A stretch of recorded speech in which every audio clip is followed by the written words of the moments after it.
दोस्तों, किसी ने सही बात कही है कि दूसरों की समस्याओं का आनंद लेना बंद कीजिए, वरना ईश्वर आपको वही गिफ्ट कर देंगे, क्योंकि भगवान वही तो गिफ्ट करते हैं जिसमें हमें आनंद आता है। आदतों को लेकर के आपने बहुत सारी कहानी सुनी होंगी, जैसे आदत से मजबूर होना पुरानी आदत है, जाते आते जाएगी। बहुत सारी कहावतें हैं, जैसी आदत है वैसा जीवन, लेकिन आदत ऐसे नहीं बनी है। दरअसल हम जिंदगी के नाम पर आदतों को ही जीते हैं।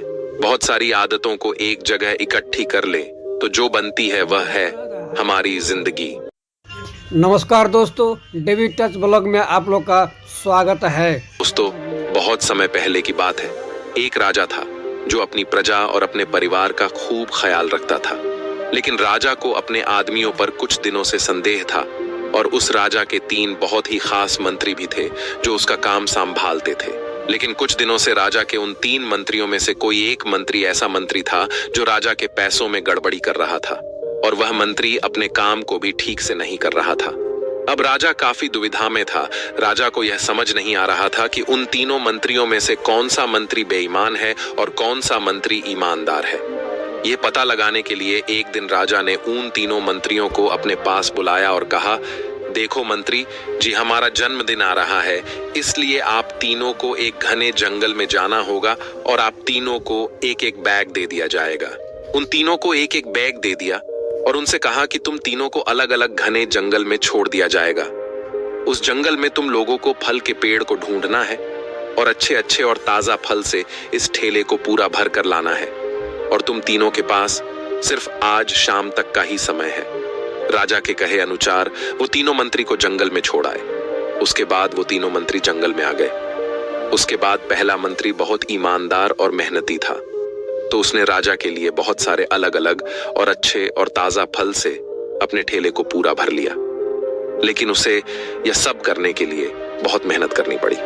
उसने अपना काम पूरा कर लिया था। वह बहुत थक चुका था और उसने अपना काम ईमानदारी से भी किया था। अब दूसरा मंत्री जो था वह बहुत ही चालाक था। उसने सोचा, राजा के पास इतना समय थोड़ी है कि वह यह सब जांच करे कि मैंने अच्छे फल लाए हैं या खराब, तो बिना ज्यादा मेहनत किए उसे जैसे ही फल जमीन पर पड़े मिले उसने वह अपने ठेले में रख लिया, बिना यह सोचे कि वह अच्छे हैं या खराब जो उसे जमीन पर पड़े। फल मिले थे वह बहुत ज्यादा खराब थे और वह आराम से पेड़ के नीचे बैठ गया। अब तीसरा मंत्री जो था वह बहुत ही ज्यादा बेईमान और आलसी था। उसने सोचा कि राजा सिर्फ ठेले की लंबाई और वजन ही देखेगा, यह नहीं देखेगा कि उस ढेले के अंदर क्या है और कितनी अच्छी और खराब चीजें हैं। तो उस तीसरे मंत्री ने बिना कुछ सोचे समझे अपने ठेले को सूखे पत्तों और कुछ छोटे छोटे पत्थरों से अपने ठेले को भर लिया और वह भी पेड़ के नीचे बैठ गया और शाम होने का इंतजार करने लगा। राजा के कहे मुताबिक समय समाप्त हो चुका था, शाम भी हो चुकी थी। अब वह तीनों मंत्री भी एक साथ अपने अपने ठेले के साथ राजा के महल में वापस आ गए। राजा ने देखा कि वह तीनों मंत्री जंगल से वापस आ गए हैं, तो राजा ने उन तीनों मंत्रियों के ठेले को खोलकर देखा नहीं कि उसके अंदर क्या क्या है, और उसने उन तीनों मंत्रियों को अलग अलग जेल में 1 महीने के लिए जेल में कैद कर दिया। राजा ने सिपाहियों को यह आदेश दिया कि इन तीनों को 1 महीने तक खाना नहीं दिया जाएगा और यह तीनों भी 1 महीने तक वही फल खाएंगे जो इन तीनों ने जंगल से अपने ठेले में भर कर लाए हैं। और उन तीनों मंत्री को राजा ने जेल में कैद कर दिया। तो जो पहला मंत्री था जिसने अपने ठेले में अच्छे और ताजा अलग अलग फल अपने ठेले में जमा किए थे, उसने जेल में 1 महीना आराम से गुजार लिए, अच्छे फल खाते हुए जो उसने खुद जमा किया था।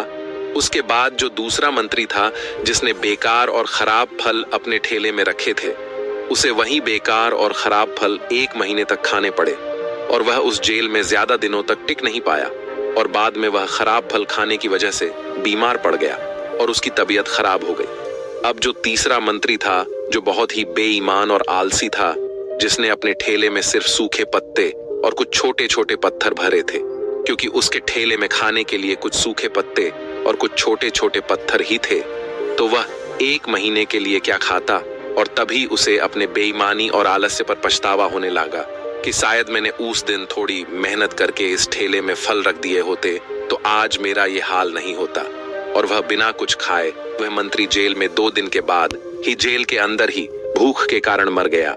तो दोस्तों, इस कहानी से हमें यह सीख मिलती है कि हम जो आलस और बेईमानी करते हैं, बेईमानी मतलब अपने ही काम में अपना कुछ नहीं करना, अपना मन नहीं लगाना और खाली बैठे रहना, तो उससे आज तो हमें कोई फर्क नहीं पड़ता। आज तो हम अपने काम में आलस करके आराम कर लेते हैं, लेकिन कल भविष्य में कुछ दिन के बाद हमें उस पर पछतावा होता है। आपने बहुत से लोगों को यह कहते हुए सुना होगा कि काश उस समय पर मैं ऐसा कर लेता तो आज उस इंसान की जगह मैं होता, लेकिन उस समय पर उन लोगों ने आलस को अपनाया था, इसीलिए वह आज जहां के वही है। और जिसने मेहनत को अपनाया था वह इंसान अपनी मंजिल में आगे बढ़ गया। तो अपने काम के साथ बेईमानी और आलस्य बिल्कुल भी मत करो, उसके बाद तो हमें पछतावे के अलावा और कुछ भी नहीं मिलता। ये जो समय है ना, इसकी कीमत कोई नहीं लगा सकता है। हम लाखों रुपए देकर भी अपनी जिंदगी का 1 मिनट भी वापस नहीं ला सकते। इसीलिए इस समय का सही उपयोग करो। समय की एक अच्छी बात है और एक बुरी बात है। अच्छी बात यह है कि हम उसे किन चीजों में गुजारते हो, यह हमारे हाथ में होता है। और बुरी बात यह है कि समय गुजर जाता है और सभी के पास दिन में 24 घंटे होते हैं, गरीब के पास भी और अमीर के पास भी। बस यह हमारे हाथ में है कि हम उस समय से क्या नया कर सकते हो। तो अपने एक एक पल का हिसाब रखो कि हम उन्हें किन चीजों में गुजार रहे हैं। तो अगर आप इस कहानी को और भी लोगों तक पहुंचाना चाहते हो तो इस वीडियो को लाइक करो ताकि वीडियो को और भी लोगों तक पहुंचाए। दोस्तों, आपने आज के इस वीडियो से क्या सीखा वह मुझे आप कमेंट में बता सकते हैं। इसी के साथ में उम्मीद है कि आपको आज की वीडियो पसंद आई होगी, तो इस वीडियो को उस इंसान को शेयर करें जिससे यह कहानी सुनने की जरूरत है, और उसी के ठीक बाद चैनल को सब्सक्राइब करें। तो चलिए फिर मिलते हैं ऐसी एक और नई वीडियो में एक नए मैसेज के साथ। तब तक के लिए अपना ख्याल रखें। धन्यवाद और नमो बुद्धाय।